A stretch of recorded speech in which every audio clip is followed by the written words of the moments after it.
Welcome back. I'm Chris. Not with me today is Chris Jr. He's in school. I come to you from inside Paul, our 2009 Dodge Durango. You've never seen Paul because never had any reason to really show Paul. There's not a whole lot to Paul. Paul is our 4.7 liter single overhead cam Dodge engine V8. Not a big fan of them. Never been a big fan of Paul till here recently. Didn't really appreciate him. But this Dodge Durango was my daughter's daily driver for a while till she got the Jeep. I hate the Jeep. The Jeep has made me really appreciate Paul. Paul is an amazing precision machine compared to that Jeep, which is once again broken down for the last couple of weeks. And I can't really fix it. And it's pretty much defeated me at this point. So I need to get a vehicle on the road because Marshmallow, our 07 Ford Taurus, is giving us trouble too. And the 82 Mustang GT, Project Piece of Stang, doing fine during the day. You turn on the headlights and it's literally lights out. We have electrical issues there. November, December is the busiest time of year for me. I am never home. I need something running up and down the road immediately. So that brings me back to Paul. The battery in Paul has recently started dying every day or two, no matter what you do. And I suspect it's the alternator.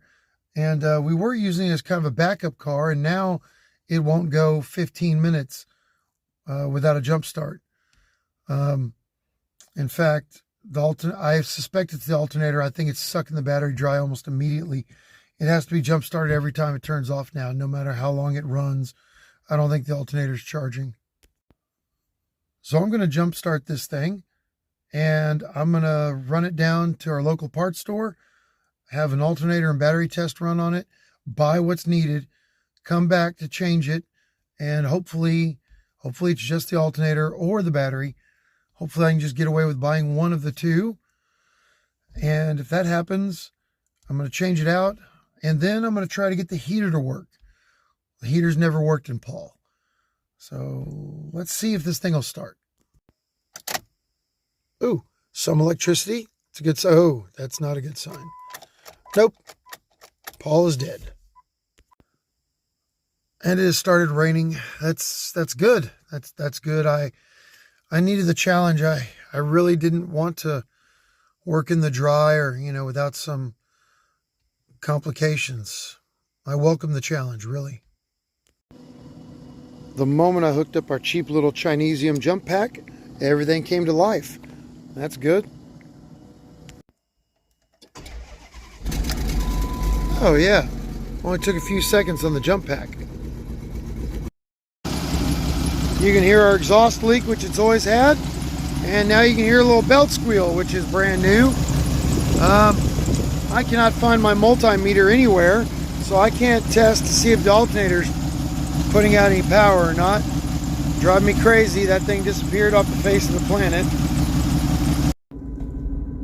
Once Paul starts and runs and moves, Paul's pretty awesome. Minus the exhaust leak. No air conditioning, no heater, no stereo. So what is awesome about it? Oh, the V8 runs great. Not a fan of single overhead cam engines, but the V8 marches down the road. It's full-time all-wheel drive, and the four-wheel locker for the off-road works awesome. So, it's faster than the Jeep. It's smoother than the Jeep. It's more aerodynamic than the Jeep. And right now, the last couple of weeks, even with the alternator problem, it has been more reliable than the Jeep. Not sure if you can tell, but I'm a little cold. The main reason I was never a big fan of Paul for the longest time is my wife and daughter went out to buy this vehicle on their own. And they brought it back. They paid entirely way too much for it. And with All those things broken. No air, no heat, no stereo. A big exhaust leak. Paid double what they should have paid for it. But so that's why I wasn't really fond of it for quite a long time. Now I use it for a while as my beater. I use it to haul things and pull things, and I'm a lot more fond of it nowadays. I am used to things that don't have air conditioning. Roll down the windows and I'm good. I do not handle the cold very well. I'm a big cold weather weenie. So I'm hoping I can get the heater to work on Paul. I'm leaving the auto parts store with a brand new alternator and a brand new battery. The battery was dead too. This thing sucked it dry. Luckily, the battery was under warranty, so I got a free one. So now I'm gonna get this thing home and change this out. As I pulled into my house, check engine light came on. It's not the first one, but it's definitely a new one. I guess we'll see what that is. And yes, my daughter has ducks on a Dodge Durango dashboard. She does that to her Jeep also. Let's get this alternator off. Normally I'd say this would be quick, easy, and painless, but it's modern Dodge. Something here will be brutally hard and painful and stupid. I expect things to be very stupid. Oh, let me show you Paul. I hadn't done that yet. Paul's a majestic machine. So beautiful. But I love it compared to this thing. I hate you, Jeep.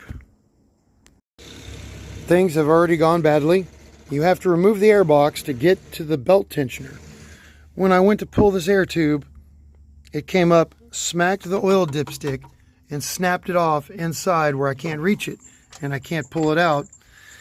I mean, it must have just been super brittle and fragile because the thing barely touched it. But now I got to get this belt tensioner off, and I guess I'll take a picture of the belt routing because I can never remember it despite doing 2 water pumps on this thing.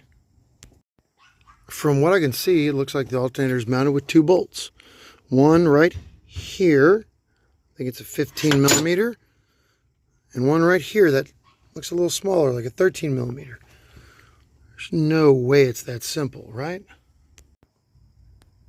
Oh, discovered a 3rd bolt down there. Looks like it's also 15 millimeter, but not the end of the world. I finally remembered to disconnect my new battery before I grounded out the alternator and made sparky, flashy things. This isn't a terrible job, but the placement of this fan shroud is definitely inconvenient. My short socket is too short to get in there. My long socket puts the handle in the fan shroud. If this fan shroud was cut back to about here, like it is everywhere else, there wouldn't be any issue. The fan is not exactly optimally placed either. What a pain. That alternator did not want to move. I had to call in reinforcements to break this thing loose. And did I say this was an 09 earlier? I meant to say an 06. Pretty sure that's the factory alternator. Pretty sure it hasn't moved in 20 years. After much yelling and hitting things and prying on things, the old one's out. Ooh, man, it is rough. Time to take that back for a core. Well, as soon as I get the new one on. Let's do this. I don't think I mentioned earlier that my pro tip is for this top bolt to just go ahead and use an open-ended 15 millimeter wrench. Just embrace the suck and do it. It's so difficult to get a socket in here, it's unreal. I'm putting it in by hand as much as I can, and I'll use the open-ended wrench and call it good from there. But I'm not a pro, so take that pro tip for what it's worth. The new alternator threw itself on in about 10 minutes. It wasn't bad at all. Now, the worst part of this project is going to be getting the belt back on. That might sound stupid for someone who works on vehicles as often as I do, but it's true. This thing sucks. The belt tensioner system sucks. Everything about this system sucks. I hate it. It's all back together. I'm going to fire it up, see how it does.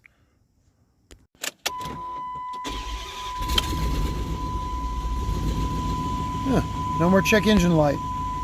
Wonder if they were related. However, I've got a lot more belt squeal. Oh crap, that belt just started coming apart. Damn. Whoa, the belt is just shredding itself. And look, it climbed off the pulley up here. I swear this thing was all lined up and ready to go a few minutes ago. I'm not sure what's going on here. Every other pulley was on straight. Everything was fine, except this one up here, but it's the front of the belt that's destroyed. I'm not sure if this new alternator, if the pulley's partially frozen on it or what, but everything seems just fine. The alternator pulley's the only thing I had to readjust. I'm going to start it back up and see if there's any chance it'll run a little bit with that belt on there. There's no more belt squeal, but the belt is obviously tearing itself apart still. Not sure whether or not I can drive this down and get a new belt for it on this belt or not. I really need to run it down to the parts store and have the alternator and battery tested to make sure they're working all right, but that doesn't look good. I need to take my alternator back anyway and test drive this thing, have the battery and alternator tested, and I'm just going to do that, and I'm going to get a new belt while I'm there. I'm just going to run this open element so I don't have to deal with the air box, and I'll swap the belt in the parking lot and hope for the best. Seems to be running fine. I heard some clatter a second ago. That might have been the belt just ejecting itself from the car completely. I'm not sure, but I've got 3 miles to go and it's so cool out here. It's not going to overheat in those 3 miles, so I should be good to at least make it to the parts store. Whoa, the gas gauge started working for the first time in a long time. I assumed that the float in the gas tank was broken and that, you know, that was something I was going to have to pull the gas tank for, but it's working all of a sudden. So maybe that means it was just electrical this whole time and it wasn't getting any current. Who knows? Pulling into the parts store, still running ice cold, no electrical warning lights on. I'm thinking what's left of the belt is still there, doing its job. Hey, the belt is still there doing belt things. There's not a whole lot left of it, but it is doing belt things. That's awesome. All right, man, this thing really shredded itself. Holy hell. But I got the old belt off. Let's see if the new one's gonna fit. Brand new belt. Would have been done 10-15 minutes ago if I'd have run it the right way, but life is hard when you're stupid, and I had to look up the proper belt routing. Let's see if it works. All right, we are in business. No squealing, no shredding, no nothing. Good. New alternator and battery are working perfectly, and we are back on the road. I'm going to pick up my daughter and take this thing home. Some of you might be saying, why would you go pick up your daughter in this thing as a test drive? Well, misery loves company, and I'm pretty miserable right about now, so I don't want to suffer alone. Normally it would be Junior, but Junior isn't here, so my youngest is going to get the brunt of this. So if we break down together. I'm back home. It drove just fine. The only issue I have is this air intake tube thing dry rotted and cracked, and I have no idea where it goes. I can't see it. And I'm super confused because that thing sits right here. It came from right here. I have it in the position it was riding in, and I cannot see anywhere that it would go. Can't see anything it would hook up to. Maybe it was never hooked up. Maybe I just had a giant vacuum leak this whole time. I don't know, but I'm going to definitely have a giant vacuum leak now because I'm not going to worry about this. It drove with an open throttle body. I'm sure it'll be fine. I do not own a vacuum cap large enough to plug this, What I do own is an old bolt and some electrical tape, which will be good enough. It's all back together with my taped up air intake hole. It's running just fine. Unfortunately, I'm essentially out of daylight today to mess with the heater core and the heater. So I need this back together and running. If I want to do the heater, I'll have to come back, try it tomorrow if no one's using it, or it'll have to wait to the future. I had planned to come out here and try to work on the heater system for this thing, but my daughter needed to use it today, and it's dropped about 20 more degrees, and it's been raining on and off, and I don't want to, and you can't make me, so that's it. I'm done. Someone else can fix the heater some other day. On behalf of myself, Chris Jr., and Paul, thank you for watching my most boring video by far. All 3 of you who watched it. This is even more boring than Marshmallow, I think, which reminds me, as soon as I can feel my hands again, I have to work on Marshmallow again. Have a good one.